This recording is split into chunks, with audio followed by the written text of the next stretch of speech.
Muy buenas tardes y bienvenidos a La Jungla. Hoy es sábado 10 de agosto del año 2024. Mi nombre es Hernán Paredes y por la próxima hora estaremos compartiendo con todos ustedes temas, grandes temáticas nacionales para tratar de civilizar este bello país que solo algunas veces, le llamamos selva.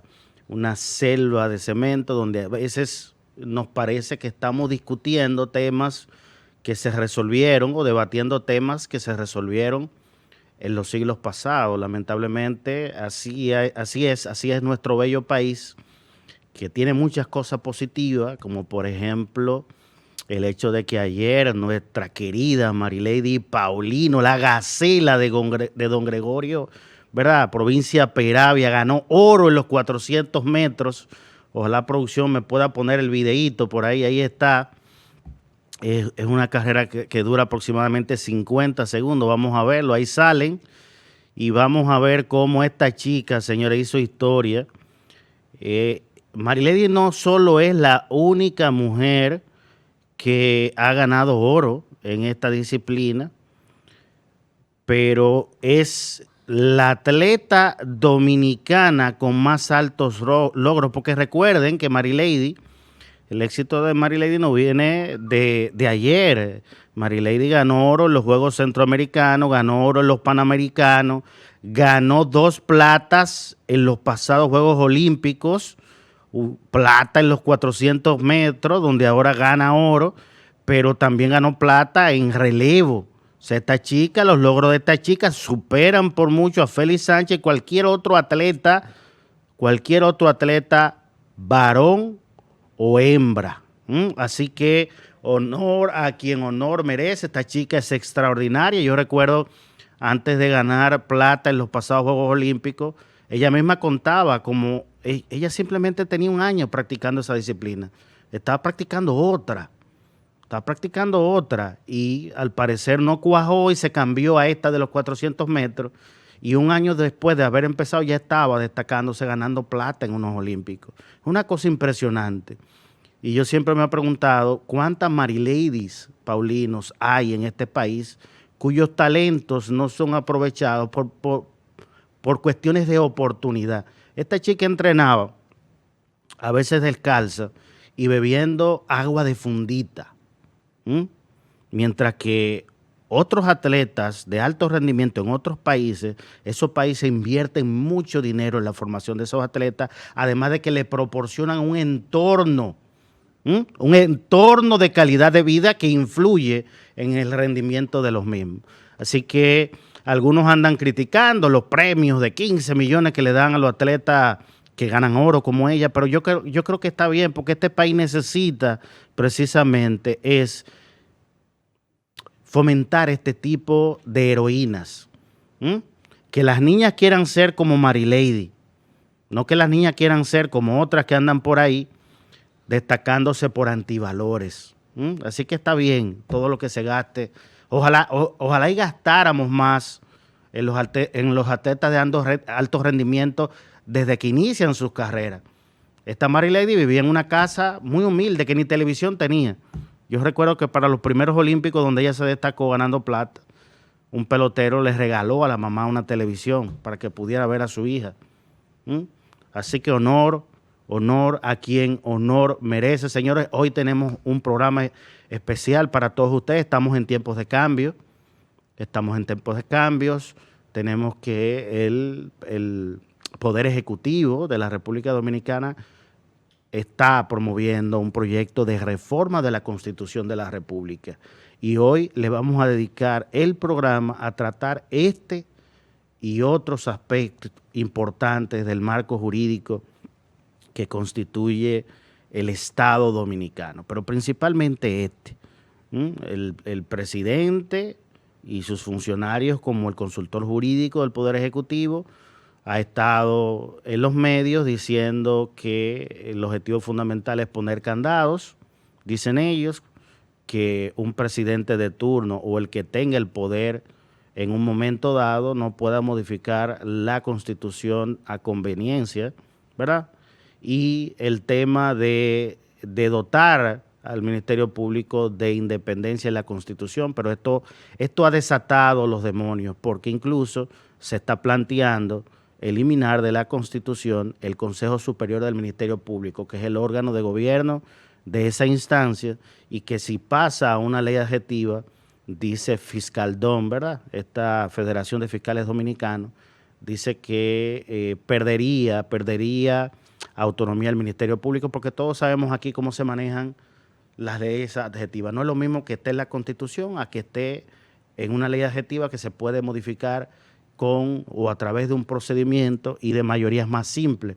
Pero yo no soy jurista para esto. En el día de hoy hemos invitado a nuestro querido amigo, el experto en Derecho Administrativo y también especialista en ordenamiento territorial, el señor Pedro Gago. Así que con él vamos a hablar de este y otros temas. Él es un colaborador ya asiduo de este programa, lo vemos como parte ya de Bienvenidos a la Jungla. Y él a pesar de ser, bueno, él nació en España, pero es un dominicano ya aplatanado, aunque ustedes escuchen que tiene un acento español. Ese señor es más dominicano que yo. Se ha casado aquí 2 veces ya con 2 dominicanas y va rumbo a la tercera. O sea que me superó ahí, es más dominicano que yo. Con él vamos a hablar de todos estos temas. Vamos a ver si nos da tiempo también de hablar de otras, ya no reformas, pero sino de asuntos pendientes que hay. Leyes y reglamentos que ya están aprobados, pero que por alguna razón, o yo no diría por alguna razón, sino lo voy a decir claro, por voluntad política y falta de asignación de recursos presupuestarios, no se implementan. Entonces, es bien sabido y lo hemos tratado en otras ediciones de este programa, de que en República Dominicana son muy buenos aprobando leyes. Tenemos una ley una ley que prohíbe hasta la juca, el uso de la juca, ¿verdad? Este artefacto para fumar, pero somos pésimos implementándola. Tenemos leyes incluso cuyos reglamentos tardan 5 y 10 años para ser aprobados. Una ley sin un reglamento es una cosa lisiada, es una cosa saboteada, es una cosa difícil de implementar. Pero tenemos leyes, perdón, como la de transporte, que se han elaborado desde antes de la pandemia, la ley número 63-17, se han elaborado 20 reglamentos, 15 aprobados ya por decreto, 5 se dejaron en vistas públicas antes de la pandemia y casi ninguno se está implementando, y los pocos que se están implementando no se están implementando a cabalidad. Así es nuestro país, y por eso es que a veces le llamamos jungla. Pero sobre todo esto y más vamos a hablar después de la pausa con el jurista experto en Derecho Administrativo, el amigo Pedro Gago. No se vayan.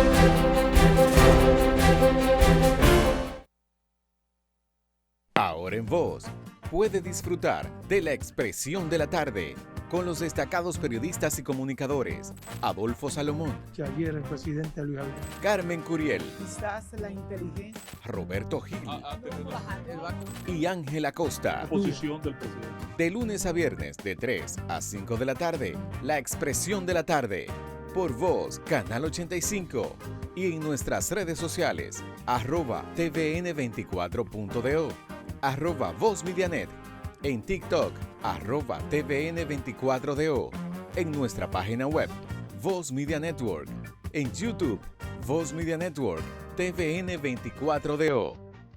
Inicia tu día actualizado con el programa matutino más completo de la televisión dominicana, Voz Matutina, información actualizada y un enfoque imparcial en temas políticos, económicos y sociales. Comienza tu día de la mejor manera con Voz Matutina. Vívelo por Voz Media Network.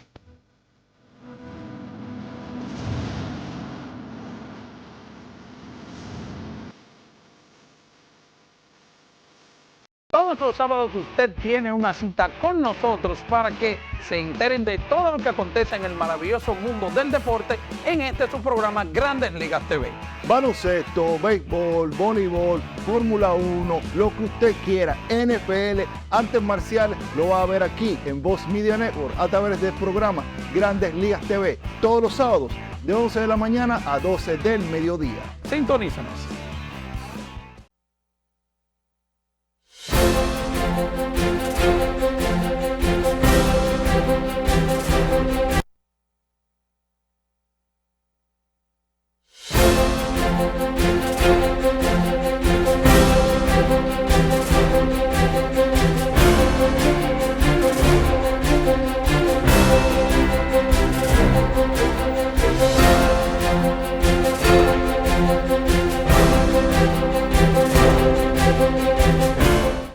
Y estamos de vuelta en Bienvenidos a la Jungla, ahora con una entrevista especial a nuestro admirado y estimado amigo Pedro Gago, jurista y experto en Derecho Administrativo. Además, es especialista en temas de ordenamiento territorial. Bienvenido, Pedro, a Bienvenidos a la Jungla.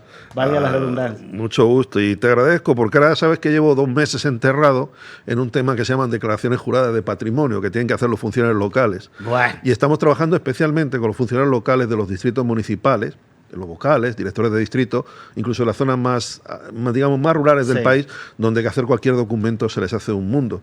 Y llevo 2 meses con ello. Esta mañana estaba trabajando en esto y me toca todo el fin de semana. Bueno, ahí hay otro tema que vamos a tratar contigo, que tiene aristas, este tema de las declaraciones juradas de los funcionarios electivos, más de las alcaldías. Ahora bien, el tema del momento en República Dominicana, yo creo que todos coincidimos esta semana, es la propuesta del Poder Ejecutivo de modificar la Constitución de la República. Ahora, contigo, que eres un técnico, siempre has sido un técnico, yo quiero que nos limitemos al enfoque técnico-jurídico de esta propuesta. ¿Por qué? Porque en este país se peca de politizar todo. Este programa, el concepto es tratar las grandes temáticas de manera objetiva. Así que vamos a tratar, y yo sé que contigo podemos, de mantener el tema en el enfoque técnico. Lo primero es que el presidente de la República y el consultor jurídico del Poder Ejecutivo, ¿verdad?, Luis Abinader y Antoliano Peralta, respectivamente, se han referido a este tema en los medios de comunicación. Y básicamente ellos dicen, bueno, queremos poner candado a la Constitución, es decir, que cualquier presidente de turno no pueda modificarla a su antojo, como ha pasado en el pasado, y el tema también de la supuesta independencia del Ministerio Público. Pero se han desatado los demonios, como yo decía al inicio del programa. Y perdóname que haga este preámbulo para situarte en el contexto que queremos enfocar este tema. La Federación de Fiscales Dominicanos, Fiscaldom, dice, bueno, están eliminando el artículo, creo que 174 de la Constitución, que establece el Consejo Superior del Ministerio Público. Y yo escuchaba al consultor jurídico del Poder Ejecutivo decir que no se está eliminando, sino que se está dejando por una ley adjetiva. Pero todos sabemos que las leyes adjetivas son mucho más fáciles que modificar que la Constitución de la República. Entonces empecemos por ahí. ¿Es necesaria una reforma de la Constitución por las razones que plantean el presidente y el consultor jurídico? ¿Y qué hay de esta crítica de la Federación de Fiscales Dominicanos? Bien, yo tengo que decir que la Constitución vigente tras la reforma del 2010, ¿no?, con el retoque que se hizo en el 2015 en el tema de la designación del presidente, es una Constitución que peca de larga, demasiado reglamentista, demasiado detallista. Y no es bueno que las constituciones sean así. Las constituciones tienen que ser como una especie de caja que permita un rejuego dependiendo de la ideología o de las creencias del partido de turno que ya acceda al gobierno en un determinado periodo constitucional. Incluso las leyes tampoco pueden ser muy específicas. Tú tienes que dejarle cierto tema a los reglamentos, precisamente por lo que tú explicas. Bueno, no así, pero la ley no importa porque la ley tiene un procedimiento de reforma más sencilla y que está al alcance de cualquier gobierno que tenga una mayoría o que pueda lograr. No, pero me refiero, por ejemplo, a la ley de transporte, la 63-17, sí, estableció tarifas de multa en la ley, cuando eso debió dejarse un reglamento. ¿Cuáles han sido los resultados? Que nunca se han aplicado las multas. No, Hernán, no. Es que ahí estamos con el problema de la famosa disputa de los reglamentos, donde creo que aquí la doctrina jurídica dominicana todavía no ha entendido bien lo que es un reglamento y no ha entendido bien lo que es materia de ley. No quiero ser impertinente, pero es que claramente es así. Las sanciones solo las puede poner el Congreso, el legislador. El Poder Ejecutivo no tiene potestad de diseñar las sanciones. Tiene la potestad de implementarlas dentro de su función ejecutiva y administrativa. Entonces, lo normal... Tarifa de las sanciones. Sí. Lo que pasa es que el legislador, evidentemente, puede dejar una especie de horquillas o de bandas, que luego el Poder Ejecutivo, mediante reglamento, las concreta, teniendo en cuenta esa horquilla, esa banda, y teniendo los agravantes y las eximentes que la propia ley establece. Pero el Poder Ejecutivo no puede establecer sanciones. Porque entonces sería... Es decir, si el que me va a sancionar es el que determina las sanciones, imagínate, ¿me entiendes? Entonces, la determinación de las sanciones, y ahí está el Código Penal, que quizás es el más ejemplo. Es decir, lo que no está en el Código Penal no se puede sancionar. De ahí que nuevos delitos que han surgido, si no se hace una modificación del Código Penal, lamentablemente te dice el Poder Ejecutivo, el Poder Judicial no puedo sancionar porque no está tipificado dentro del principio de seguridad jurídica. Pero volvamos a la Constitución. Básico. Ese tema está interesante. Vamos a dejarlo para un poco más adelante. Volvamos a la Constitución. Bueno, está interesante porque luego hay otro tema que está muy ligado, que es el tema de la famosa retroactividad, que ya estoy empezando a ver a gente haciendo lucubraciones, ¿no? Y la retroactividad está muy claro, de que no se me puede aplicar nunca una situación jurídica nueva al pasado. Es decir, sí, el derecho regula para el futuro, nunca para el pasado, salvo cuando me beneficia. Pero bueno, dejemos también esa otra parte. Me habla del Consejo, a mí me parece bien. Yo, dentro de esa reforma que se quiere hacer de la figura del Procurador General de la República, que incluso la Constitución actual dice que forma parte del Poder Ejecutivo. Ojo, lo dice ahora.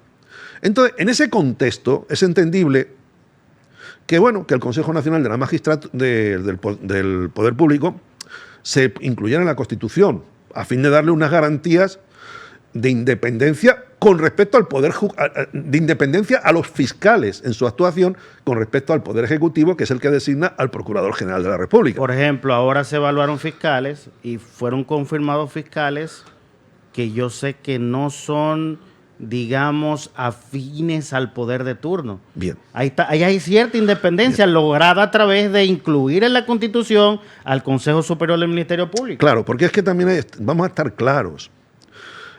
El fiscal general de la República es el gran guardián de que se cumpla el Código Penal, de que se castiguen y se sancionen adecuadamente, de manera objetiva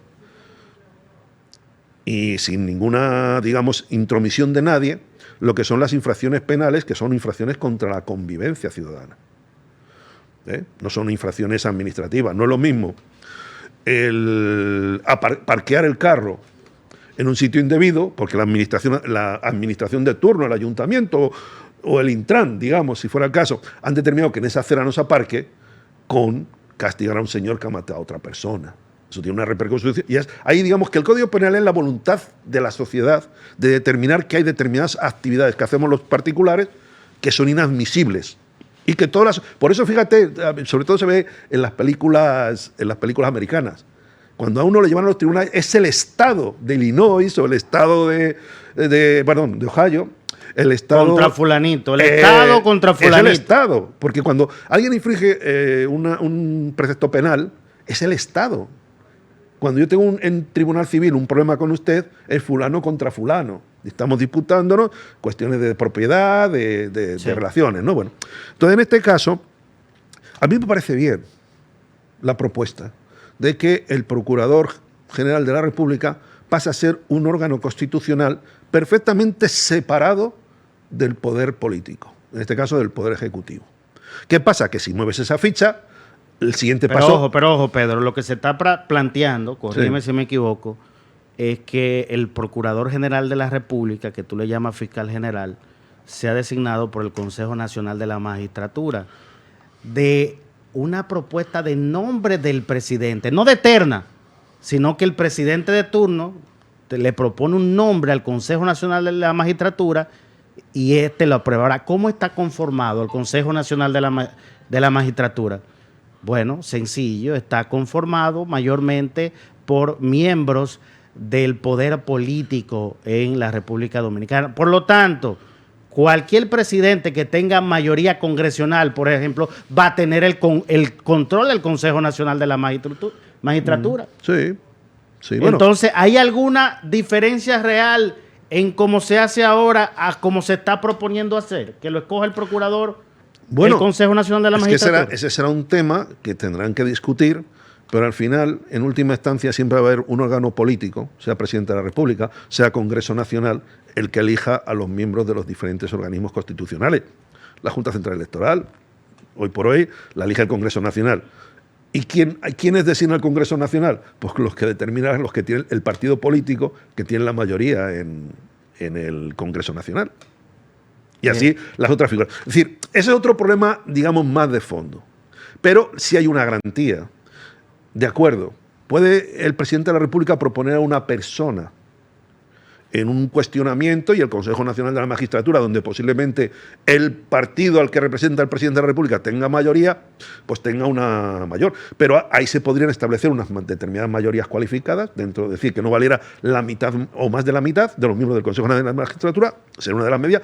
Pero en definitiva sí lo que interesa es que independientemente, dos cosas: que la persona que se designe sea verdaderamente alguien digno de ejercer ese trabajo profesionalmente, por formación, también por trayectoria, y en segundo lugar, que cuando se elija no se le pueda destituir salvo por un juicio político, pero un juicio político de verdad. Es decir, un juicio político no por cualquier cosa, como hemos visto que en algunos casos aquí se ha juzgado bien o mal, pero se ha destituido a las personas de órganos constitucionales, sino un juicio político donde la razón de fondo es que ese señor está actuando contra la Constitución. En la propuesta de reforma, ¿cómo se plantea la destitución de un procurador? Yo creo que a eso no han llegado todavía. Están discutiendo su designación. Pero que quiero decir otra cosa, que este cambio tan radical que se quiere hacer con respecto al Procurador General de la República va a llevar también otros efectos colaterales. Porque el Procurador General de la República dejará de hacer funciones que actualmente tiene, no dependerán de él, por ejemplo, las prisiones. Que ese es otro tema. No el Poder Ejecutivo quiere crear un Ministerio de Justicia. Ahora bien, Pedro, y perdona que te interrumpa, el expresidente de la Suprema Corte de Justicia, Jorge Subero Isa, quien evaluó este proyecto de crear un Ministerio de Justicia que se quede con toda esa responsabilidad que tú estás diciendo como la administración de prisiones, él dice que el proyecto del Poder Ejecutivo le quita autonomía al Ministerio Público. Lo dijo él. Bueno, yo creo que el Ministerio Público está llamado, en este proyecto que se quiere plantear, a hacer simplemente de Ministerio Público. Entonces, defender el interés general. Política de persecución de la delincuencia, ¿verdad? Incluso cuando el perseguido sea hasta el presidente de la República por un acto indebido. Ahora, Pedro, ahí está. Y para esa labor no debería de haber cuestionamientos políticos. Puede haber prudencia. Yo no quisiera meterme en esos temas políticos en este espacio, pero los países que tienen ese fiscal general independiente, entre comillas, del poder político, han parado mal, porque que sea independiente del poder político no quiere decir que sea independiente de otros poderes. No, pero lo que pasa es que, fíjate, aquí hay una cierta confusión, porque tenemos a cargo de la Administración de Justicia, en la parte que lo que significa en un juicio defender el interés general, el interés de la sociedad dominicana, que es el Procurador General de la República, pero al mismo tiempo aquí lo tenemos también como el que define políticas de criminalidad y tal, que eso no le correspondería a él, debería corresponderle al Poder Ejecutivo a través de la creación de un Ministerio de Justicia del que se está hablando y que verdaderamente tiene toda la razón del mundo. Pero un Ministerio de Justicia que no solo quitaría competencias al Procurador General de la República en lo que se llama administrar. Una cosa es administrar justicia y otra cosa es la administración de la Administración de Justicia. Además de la administración de prisiones, ¿verdad? Sí. Porque también es un contrasentido que el mismo Ministerio Público que persigue también que administra el castigo. Sí. Hay un conflicto de interés ahí. Sí. Pero este ministerio, esta propuesta del Ministerio de Justicia, además de administrar prisiones, ¿qué más, para que la gente entiende, administraría? Bien. Llevaría todo el tema de registros, de los registros públicos que existen en el ámbito de lo civil y de lo penal. sería el encargado de llevar esos registros, porque el Ministerio Público se limitaría a hacer lo que es, a representar a la sociedad en los juicios penales. El Ministerio de Justicia... Se dedicaría el Ministerio Público única y exclusivamente a la parte legal de persecución. De los delitos. No a diseñar las políticas para prevención y represión del delito. Eso le corresponde al Poder Ejecutivo, a través de ese Ministerio de Justicia. Pero ojo, es que también colateralmente se ve afectado la Suprema Corte de Justicia, que actualmente perdería todas aquellas, que con la creación del Ministerio de Justicia, perdería todas aquellas actividades que se refieren a la administración de la justicia. Y la Suprema Corte de Justicia haría como hacen otros países, administrar justicia. Pero, por ejemplo, el mantenimiento y conservación de los juzgados, construcción de nuevos juzgados, organización estatutariamente de las carreras judiciales y demás, pasarían al Ministerio de Justicia. Porque la Suprema Corte de Justicia lo que tiene que hacer es administrar justicia, no hacer otras cosas como hace aquí. Pedro, pero aquí entonces, como tú decías, estamos hablando de un cambio de paradigma enorme. Ahora bien, con las debilidades que tenemos en nuestro sistema de justicia, y a propósito de lo que tú dices, y recordando lo que también decía Jorge Subero Isa, que decía que la justicia en República Dominicana es mala, lenta y cara. Si el Poder Ejecutivo, a través de un Ministerio de Justicia, lleva toda la parte administrativa, no pudiera darse el caso que, considerando todas las debilidades que tenemos en República Dominicana, esa parte administrativa, en algún momento, el poder de turno la dificulte para un determinado imputado y que esto le afecte en la parte judicial. No, porque no hay forma. No, lo que sería el tema de la carrera judicial y tal, hay un órgano que existe, que es el Consejo General del Poder Judicial. No, pero te voy a poner un ejemplo. INASIF pasaría al Ministerio de Justicia, Instituto Nacional de Ciencia Forense. Sí. Toda la evidencia forense que se construye para tú juzgar a alguien y determinar si es culpable o no, se construye en el INASIF. Si esa parte la lleva el poder político, esa parte puede distorsionarse para que se utilice en el juicio contra determinado imputado. No, pero el Ministerio de Justicia sería el que procuraría los medios para que funcione el INASIF y el personal y todo eso, llevaría la administración.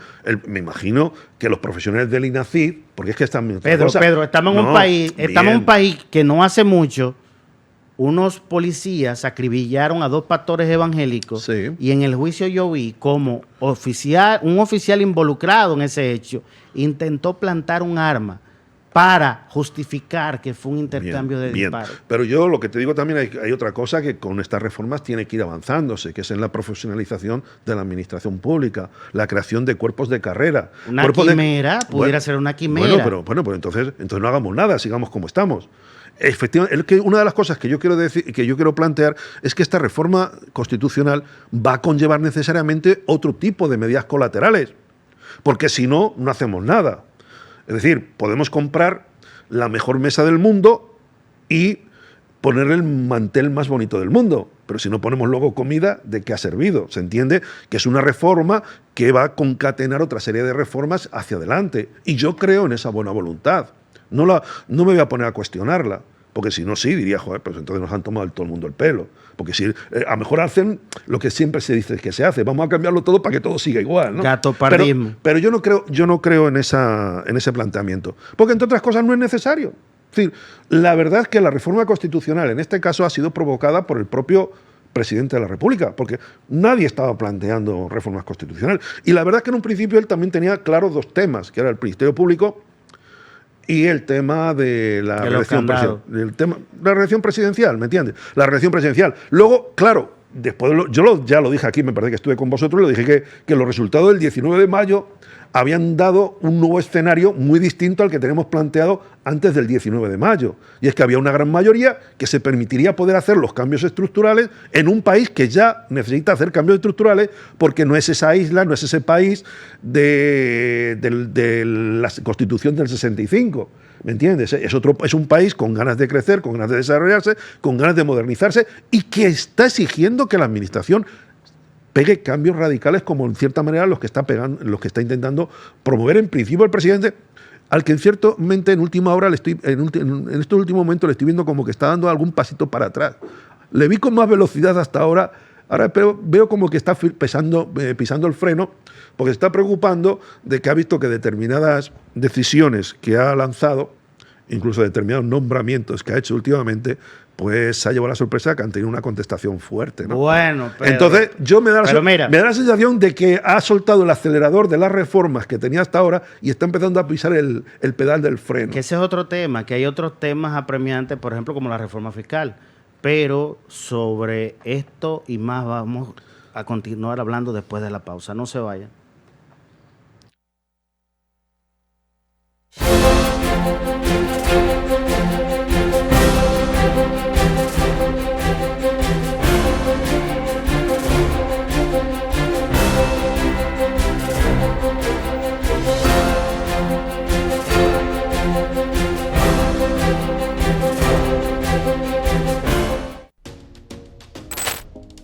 El análisis político, el análisis económico, la opinión, no se la pierdan en Voz Media Network todos los domingos a las 5 de la tarde. Hablando conmigo, hablando que uno se entiende. Descubre todo lo que acontece en la República Dominicana y el mundo con Noticiero TVN 24, un equipo de profesionales dedicados a mantenerte al día con las principales informaciones, de lunes a viernes a las 9:30 de la noche, solo por Voz Media Network.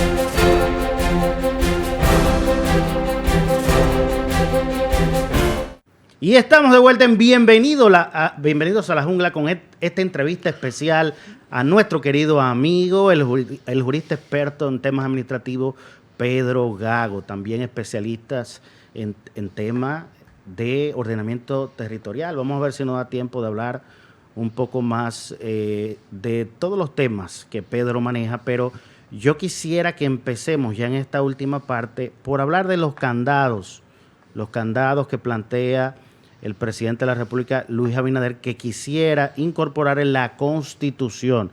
Hay que recordar que el presidente ha dicho en varias ocasiones que quiere que se les recuerde cuando salga del poder como un reformador. Ahora, yo entiendo que la mayor reforma que hay que hacer, y escribí un artículo sobre esto esta semana, la mayor reforma que hay que hacer en República Dominicana no es realmente una reforma, es hacer cumplir lo que tenemos aprobado en las leyes y regulaciones, que somos pésimos haciendo cumplir, fiscalizando lo que ya aprobamos. El tema del tránsito, el tema de seguridad laboral. Pero antes de entrar en otros temas, vamos a seguir candados. Pedro, el presidente plantea poner candado a la Constitución, no solo para el tema de reelección presidencial, sino que el presidente de turno no la modifique a su conveniencia, como hemos visto en el pasado en la República Dominicana. Pero yo me pregunto, cualquier presidente que tenga o que obtenga la mayoría que obtuvo el actual en las pasadas elecciones municipales y congresionales, ¿no podría modificar cualquier candado que se pusiera ahora en la Constitución de la República? Yo reconozco la buena voluntad del presidente de buscar consensos, pero ciertamente los resultados, vuelvo a decir, de las últimas elecciones han sido tales que casi se ha quedado solo. Él no necesita consenso. Claro. Él puede cambiarle el nombre ahora mismo a la República Dominicana. Claro. Y tiene la mayoría para aprobarlo. Es más, yo creo que incluso puede ser tan grande esa mayoría, es tan grande esa mayoría que hasta puede tener determinados sectores a lo interno de su propio partido que no estén conformes con alguno de los postulados. Porque es que verdaderamente ha ocupado 2/3 partes del mapa político. No, yo te digo un tema. Ya en la propuesta está la eliminación de curules de diputados. Más de 50 diputaciones se eliminarían y los diputados del partido oficialista gritaron, dijeron no. No estamos de acuerdo. Yo te puedo decir un caso que tiene que ver con el tema de ordenamiento territorial, o sea, la representación por demarcación. Organización territorial. Organización territorial. Pero es que mucha gente confunde ordenamiento con organización territorial. Y lamentablemente personas que están en altos puestos no saben diferenciar lo que es ordenar el territorio de lo que es organizar político administrativamente el territorio. Así que no te sientas tan mal. Bien. No, gracias por esa humillación pública. En el aire. No, pero es así. Este tema yo, porque lo padezco yo. Lo padezco yo. Tal es así que este es un país que yo leí en estos días que el 88% de los artículos de la Constitución vigente tiene errores gramaticales, sí, sintácticos y de otra índole. Es cierto. No, y hay uno en concreto en el que yo afecté. Y es que cuando se estaban discutiendo las competencias del Congreso Nacional, a un diputado le dije que había que introducir la palabra tributos para sustituir la palabra impuestos, tasas y contribuciones de ley. Y mi sorpresa fue que lo añadieron. Entonces dice, el Congreso Nacional tiene capacidad para aprobar tributos, impuestos y contribuciones. Es decir, repitiéndose. Es como esas famosas actas de los jueces de paz que dicen niño varón. Por ejemplo, la ley de transporte, oye, ¿cómo se llama? La ley número 63/17 de movilidad, transporte terrestre, tránsito y seguridad vial. Porque todo el mundo quería que apareciera una palabra en el nombre. Ajá. Pudo ser de movilidad y ya. Sí. Movilidad terrestre. Sí. Hombre, es una ley que ahora que la comentas, tiene dos libros. Entonces es que las leyes grandes, normalmente la primera división que hace es libro 1, libro 2. La ley de tránsito, yo dije siempre que tenía que tener un primer libro, que era todo lo regulación del transporte, que podía ser una ley aparte. Y por otro lado, tener una ley de tránsito y seguridad vial. De por sí se refundieron en esta misma, se refundieron dos leyes que obedecen a distintos. Pero que movilidad terrestre lo es todo, lo engloba todo. Pero pero cuando se está legislando, se quiere que hay legisladores que quieren ver la palabra específica, aunque otra que ya está incluida signifique lo mismo, que es lo que tú me estás diciendo. Coincido contigo, es así. Por mi práctica en el Congreso es así. Yo lo he visto y en este tema es así. Bueno, mira. El tema de los candados es un tema delicado en un sistema democrático. Sí. Porque la base de la democracia es que se hace lo que decide la mitad más uno. Y las constituciones no son rígidas. Bien. No son rígidas. Esa es otra cosa. Además, ya incluso desde el inicio del constitucionalismo, allá en la Asamblea Nacional Francesa, después de la Revolución, coetánea de la Revolución, se planteaba que una constitución que impide que las generaciones venideras no la puedan modificar, no es constitución. Es autoritarismo, ¿no? Bien. Exactamente. Entonces, en primer lugar, hay que tener cuidado con los candados. Ciertamente, sí estamos todos de acuerdo que hay aspectos principales sobre los que en un momento determinado puede haber un gran consenso social que interesa salvaguardarlos y que no cualquier otra mayoría que venga coyuntural los modifique. Y ahí vienen las famosas mayorías absoluta, de 2/3 partes, de 3/5 partes, de 3/4 partes, e incluso, aparte de decisiones del Congreso, del Constituyente, ratificarlas por referéndum, que es fortalecimiento de que aquello que hasta ahora se considera fundamental para la estructura del Estado va a ser modificado por algo que la sociedad actual considera fundamental para la estructura del Estado. Es decir, sustituir una decisión del pasado que tuvo en su día un respaldo fuerte por otra decisión que tenga, y ahí vienen esos fortalecimientos. La Constitución Dominicana hay un aspecto en el que se pasa, y es de las pocas constituciones que tiene lo que se llama una cláusula de intangibilidad, que es cuando se refiere que el gobierno de la República Dominicana siempre será republicano y representativo. Es decir, este país nunca podrá ser una monarquía, ni podrá ser otro sistema que no sea el de elecciones para elegir a sus dirigentes. Eso es un artículo que está ahí. Eso sí es rígido, ahí no hay variación. Se llama en términos constitucionales cláusula de intangibilidad. Interesante. Bueno, hombre, hace 200 años tenía toda la razón de ser, pero ¿por qué la sociedad actual no puede pensar que a lo mejor otro sistema? No te metas en ese lío. Bien, pero bueno, te digo, pero es un poquito para poner en evidencia. No, pero es interesante el debate, muy interesante. Evidentemente, los mejores fortalecimientos para salvaguardar disposiciones de mayorías coyunturales es fortalecer los quórum de votación. Y bueno, el mejor ejemplo que tenemos es una de las constituciones más democráticas del mundo, que es la Constitución americana, que a través de la 22ª enmienda se estableció que ninguna persona podía ocupar la presidencia por más de 2 periodos. Bien, me parece bien, y se sometió y tuvo que ir a un proceso donde se exigían 3/4 partes de ratificación por todos los estados de la Unión Americana. Y así tenemos el actual sistema donde en Estados Unidos un presidente no puede durar más de 8 años. Bien, pero no quiere decir que en un futuro eso se pudiera cambiar. Ahí ya escapa, a pesar, vuelvo a decir, de la buena voluntad y los buenos deseos del presidente, que además creo que coincide, que todo el mundo estamos de acuerdo que la presidencia de la República no debe ser ocupada por como máximo 2 periodos. Hay quienes dicen 4 años, ¿no? Otros dicen 8. Bueno, me parece una buena decisión, pero no se puede trabar de tal manera que en el futuro pues llegue una nueva sociedad que nos sustituirá a nosotros y piense otra cosa distinta. Creo que ahí no pasa de ser buena voluntad. No se puede evitar. Además, yo incluso, si tuviera la posibilidad de establecer ese tipo de normas, sería consciente que después de que yo muera, que los demás hagan lo que le dé la gana, ¿no? Eso es un poquito intentar irte más allá de lo que es tu existencia. Creo que, en fin. No, pero tú tienes que tratar de preservar ciertas conquistas pasadas, tratar incluso de mejorarlas para que sean disfrutadas por generaciones futuras. Por ejemplo, la protección del medio ambiente. Bueno, pero por generaciones futuras que estén de acuerdo con ellas. Pero si pero es que hay principios universales fundamentales. Destruir el planeta para ninguna generación puede ser buena.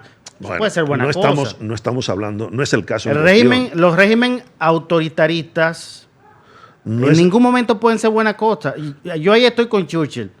La democracia es el peor de los sistemas después de todos los anteriores. Sí, pero no, vamos a una cosa, Hernán, si yo no estoy cuestionando, si yo precisamente soy de los que pienso que en política todos los cargos políticos deberían de estar limitados a un mandato temporal, incluso los alcaldes y hasta los regidores. La política debe ser una acción, no una profesión como se ha convertido actualmente. Es que ahora te vas por la calle y te dices, ¿usted qué trabaja? No, yo abogado, usted notario, yo político. Ah, pero política es una profesión. Yo pensé que era una actividad. Una ocupación. Una actividad con un cargado, una gran carga de servicio público. Se estudia en las ciencias políticas. No, vamos a una cosa. Una cosa es estudiar la ciencia política y una cosa es ser un técnico o un consultor, porque yo lo soy. Claro. ¿Me entiendes? Y otra cosa es ser político de profesión.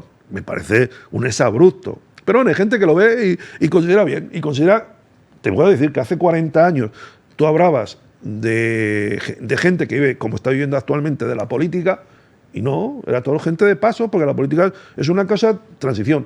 Si usted quiere trabajar en la administración pública, tecnifíquese en cualquiera, profesionalízase como experto del servicio público, pero no en la posición de decisión. Ahí yo creo, y coincido con el presidente, que es bueno que la cosa se vaya variando. Que por muy bien que lo haga, dejar espacio a que llegue otra gente que me sustituya y venga con otras ideas, independientemente de que lo hagan bien o mal. Pero significa de por sí un cambio, porque vemos que cuando uno se acomoda y se perpetúa en el poder, los efectos casi siempre han sido malos, por no decir siempre, ¿no? Pedro, ya casi se nos acaba el tiempo, así que yo quiero tratar otros temas contigo. Por ejemplo, yo decía que la mayor reforma que podemos hacer es cambiar la cultura que tenemos en este país de irrespeto a las leyes y negligencia de las autoridades en la aplicación de esas leyes. Yo te conocí a ti hace muchos años trabajando el reglamento de una ley que ya tenía en ese entonces 5 años de aprobada. Yo quiero preguntarte, ¿por qué es que en República Dominicana somos tan buenos aprobando leyes? Tenemos ley para todo. Tenemos una ley de voluntariado, tenemos una ley que prohíbe la juca, tenemos una nueva ley de transporte, tenemos una ley de seguridad laboral, tenemos de todo, para todo hay una ley. Se cayeron unos vehículos estos días en una fosa de cimentación. Tenemos regulaciones para eso, pero nadie la está fiscalizando. ¿Por qué es que somos tan malos en la fiscalización de las leyes? Y yo recuerdo, y ahí te doy paso, recuerdo a un especialista del PNUD, español como tú, que él decía las leyes no se hacen realidad rezando. Hay una serie de herramientas, entre ellas reglamentos, pero a eso tú tienes que añadirle voluntad política y recursos presupuestarios. Para tú hacer realidad la ley o la regulación en la vida diaria. Yo creo que esa es la mayor revolución que pudiéramos lograr en República Dominicana. Bueno, yo creo que todo eso está también ligado a lo que es el desarrollo ciudadano, la elevación de los niveles culturales de nuestra sociedad y en la concientización que te da el tener un mayor conocimiento, una mayor cultura, una mayor educación, de lo importante que es respetar el interés general. Y en cierta manera, pues el que llegar al convencimiento, como tenemos ya una parte de los dominicanos, afortunadamente no toda la mayoría, que es mejor vivir dentro de la ley que vivir al margen de la ley o la pura viveza. Y eso será un proceso de desarrollo de nuestro pueblo, que en la medida en que vayamos teniendo mayor educación, vayamos reduciendo los niveles de pobreza, se vaya generando mayores clases medias, mayores profesionales, en definitiva todo el mundo tengamos una mejor preparación humanística. Y en ese momento pues se avanzará eso. Si lo que hacemos es como hacemos hasta ahora en muchos casos, que ponemos el carro por delante de los bueyes, pues pasa lo que está pasando, que incluso hasta descarrilamos, ¿no? Es decir, se aprueban muy buenas leyes y parece ser que incluso los promotores de esas leyes lo único que buscan es anotarse la medallita. Yo fui el que aprobé esa ley, porque después te encuentras con que ni hay presupuesto para ejecutarlas, ni hay medios, ni hay las debidas cambios que hay que haber en la administración. Ahí están los retrasos reglamentarios para que esas leyes se puedan implementar en la práctica. Pero bueno, yo creo que eso entra dentro del proceso de desarrollo del país. Actualmente estamos dejando de ser un país de subdesarrollado para entrar en un país ya en un margen de desarrollo de los de atrás, pero ya en eso de países intermedios, ¿no? De por sí ya... De renta media, que esa es una clasificación que tiene que revisarse. Porque desde que República Dominicana pasó a ser de renta media, los recursos de ayuda de países desarrollados se sacaron de aquí y se llevaron a otros países de renta baja. Bueno, pero aquí hay muchos problemas de desigualdad. Bien, pero ahora mismo lo que la República Dominicana necesita, y te lo digo con toda honestidad, más que le den dinero de fuera, es que le traigan conocimiento, know-how. Si yo ahora mismo me planteo los procesos de reforma y de ayuda y de cooperación internacional, no en qué me van a dar, sino en qué me van a capacitar esos países y esas sociedades que están más preparadas, que están más avanzadas y por tanto me pueden educar y mostrarme las técnicas para ser igual que ellos. Porque verdaderamente siempre va a haber necesidad económica, incluso en los países más desarrollados hay bolsas de pobreza y de bolsas de indigencia y de gente que está en problemas, ¿no? Pero son países que ya tienen una cierta preparación y que si en un momento se lo plantean, lo solucionan. Y de por sí lo solucionan a través de diversos instrumentos. Yo aquí hay muchas veces que veo que nos está faltando conocimiento. Incluso puede haber los recursos, pero los estamos gastando ineficazmente porque desconocemos las herramientas y no disponemos todavía de los conocimientos para hacer un mejor uso de los recursos y todo también tener una visión más allá y poder prever como pasa en los países desarrollados, ¿no? En el caso que pasó con España, aunque España ahora está en un proceso de marcha atrás descarado, pero bueno, eso es otra cosa, ¿no? Como dicen, hay veces que hay países que una vez que han logrado avanzar, por la razón que sea, luego lo que es esa famosa frase que yo dije hace muchos años y que estoy oyendo algo, que es morir de éxito, ¿no? Y yo creo que en el caso de España, España está muriendo de éxito. Se lo ha creído tanto que ya son gente que dentro de unos años van a dejar de ser gente. Bueno, ya eso parte de otro tema. Se nos acabó el tiempo, Pedro. Gracias por siempre colaborar con este espacio. Bienvenidos a La Jungla. Un placer, Pedro. Mucho gusto y hasta la próxima. A ustedes gracias por su audiencia y nos veremos otra vez el próximo sábado aquí en Bienvenidos a La Jungla.